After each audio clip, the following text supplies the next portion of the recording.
Protein ले रहे हैं और कोई कार्ब्स नहीं ले रहे, कोई फाइबर नहीं ले रहे, तो फिर क्या होगा कि आपको कॉन्स्टिपेशन होने के चांसेस बहुत ज़्यादा बढ़ जाएंगे। तो उन्होंने ये 7 डेज़ तक ये डाइट की और 8 kgs वेट लूज़ किया था। में जो कार्बोहाइड्रेट्स हैं वो बिल्कुल ना होने के बराबर है। वो तो एग डाइट करने से क्या वेट लूज़ होता है और ये किस तरह की डाइट होती है, तो आज हम लोग इस वीडियो में डिस्कस करेंगे कि एग डाइट से कितना बंदा वेट लूज़ कर सकता है और ये कितना इफ़ेक्टिव है और कितना अच्छा मेथड है, या इसके क्या प्रोज एंड कॉन्स हैं, क्या अच्छाइयाँ हैं, क्या बुराइयाँ हैं।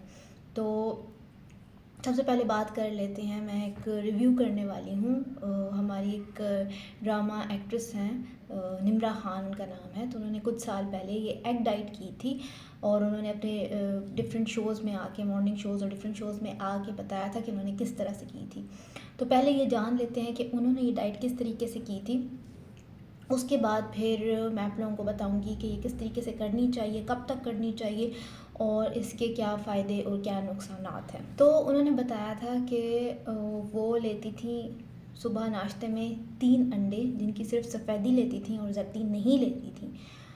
तकरीबन 7 बजे वो अपना ये नाश्ता करती थी। फिर 7:30 मतलब आधे घंटे के बाद वो एक सेब खाती थी और उसके फिर आधे घंटे के बाद ग्रीन टी ले लेती थी।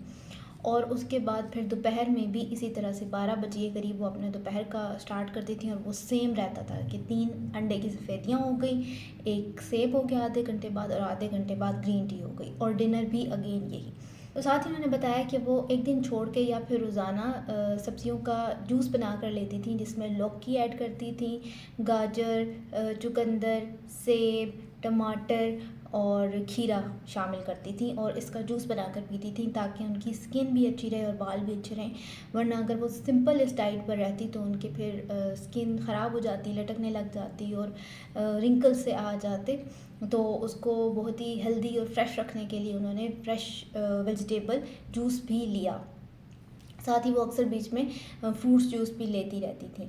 तो और जब भी बीच में कोई भूख लगती थी या रात में कोई भूख लग गई, तब भी वो अंडे ही लेती थी बग़ैर जर्दी के। तो उन्होंने ये 7 डेज़ तक ये डाइट की और 8 kgs वेट लूज़ किया था।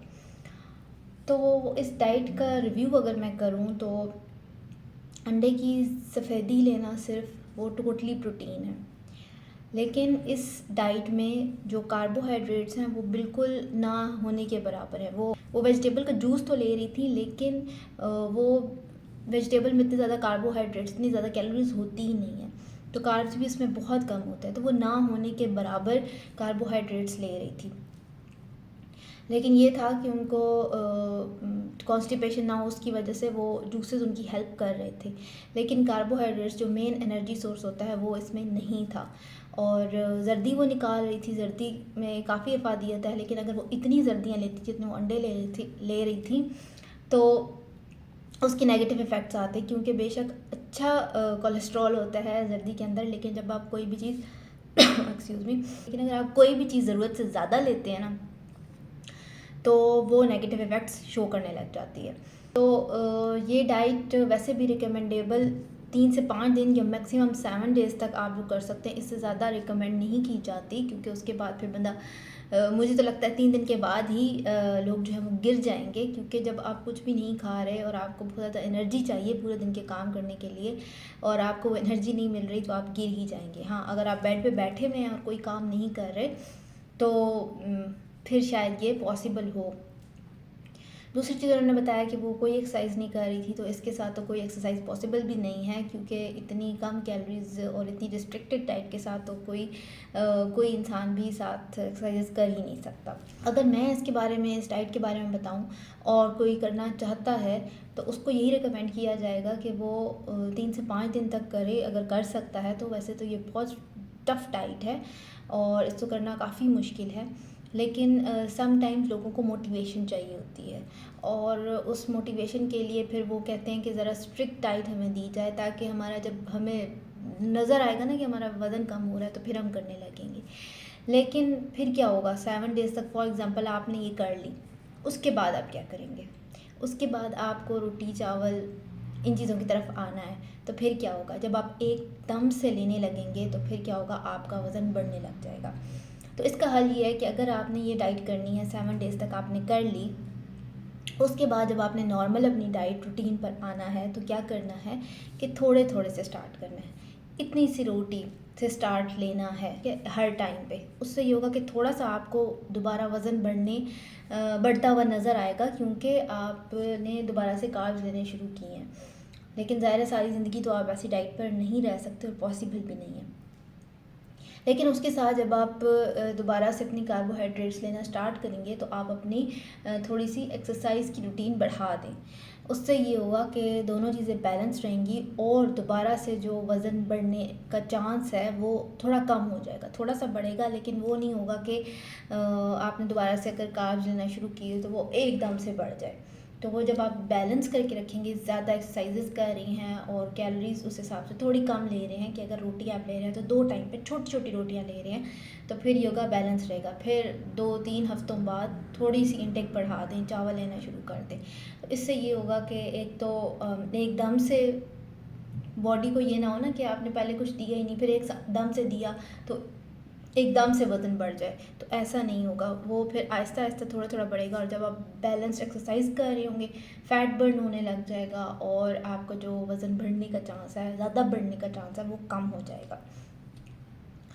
तो वैसे तो मैं ऐसी डाइट्स रिकमेंड नहीं करती, लेकिन कुछ लोगों को डेफिनेटली मोटिवेशन के लिए चाहिए होती है। कुछ लोगों को कुछ ऐसा टाइम पीरियड मिला होता है कि यार इतने दिन में आपको इतना वज़न कम करना है, किसी भी वजह से कोई मेडिकल इशू हो सकता है या फिर कोई टेस्ट वगैरह आपका आ सकता है जिसमें आपको एक स्पेसिफिक वेट रिक्वायर्ड होता है कि इतना वेट करना है, तो उसके लिए आप ये डाइट कर सकते हैं। या फिर आपको थोड़ी सी मोटिवेशन चाहिए कि आप बहुत ज़्यादा मोटे हैं और आपको जो हेल्दी डाइट आप ले रहे हैं उससे थोड़ा टाइम ज़्यादा लग रहा है, तो मोटिवेशन के लिए आप ये डाइट कर सकते हैं। लेकिन 7 दिन से ज़्यादा इसको कंटिन्यू नहीं करना, वरना जो है आपने इमरजेंसी में पहुंच जाना है हॉस्पिटल की। तो ये छोटा सा रिव्यू था, और इससे ये होगा कि अगर आप डाइट ये कर रहे हैं और साथ ये जूसेस लेंगे तो इसका फ़ायदा ये होगा कि इन जूसेस की वजह से आपकी जो स्किन, बाल वगैरह वो ख़राब नहीं होंगे और कॉन्स्टिपेशन होने का चांस कम होगा, क्योंकि फ़ाइबर्स आपके जिस्म में जा रहे होंगे। अदरवाइज़ अगर आप बिल्कुल प्रोटीन ले रहे हैं और कोई कार्ब्स नहीं ले रहे, कोई फाइबर नहीं ले रहे, तो फिर क्या होगा कि आपको कॉन्स्टिपेशन होने के चांसेस बहुत ज़्यादा बढ़ जाएंगे। तो ये था छोटा सा रिव्यू। अगर आप ट्राई करने वाले हैं ये, तो फिर मुझे इसके रिज़ल्ट्स बताइएगा कमेंट सेक्शन में। और साथ ही साथ अगर आपको ये वीडियो अच्छी लगी है तो ज़रूर कमेंट किया करें। सिर्फ वीडियो देख के ना चले जाया करें, लाइक भी किया करें और कमेंट भी किया करें। और किस टाइप की आप वीडियोस देखना चाहते हैं वो भी मुझे ज़रूर कमेंट सेक्शन में बताइएगा कि मैं मज़ीद किस तरह की वीडियोस और बनाऊं। तो बाकी अगर आप कस्टमाइज्ड डाइट प्लान बनवाना चाहते हैं तो भी आप मेरे व्हाट्सएप पे मैसेज कर सकते हैं, इंस्टाग्राम पे मुझे फॉलो कर सकते हैं, फेसबुक पे फॉलो कर सकते हैं, टिकटॉक पे फॉलो कर सकते हैं और मेरे इस चैनल को सब्सक्राइब भी कर सकते हैं। तो बस ये थी आज की छोटी सी वीडियो। बहुत बहुत शुक्रिया देखने के लिए। अपना बहुत सारा ख्याल रखें। अल्लाह हाफ़िज़।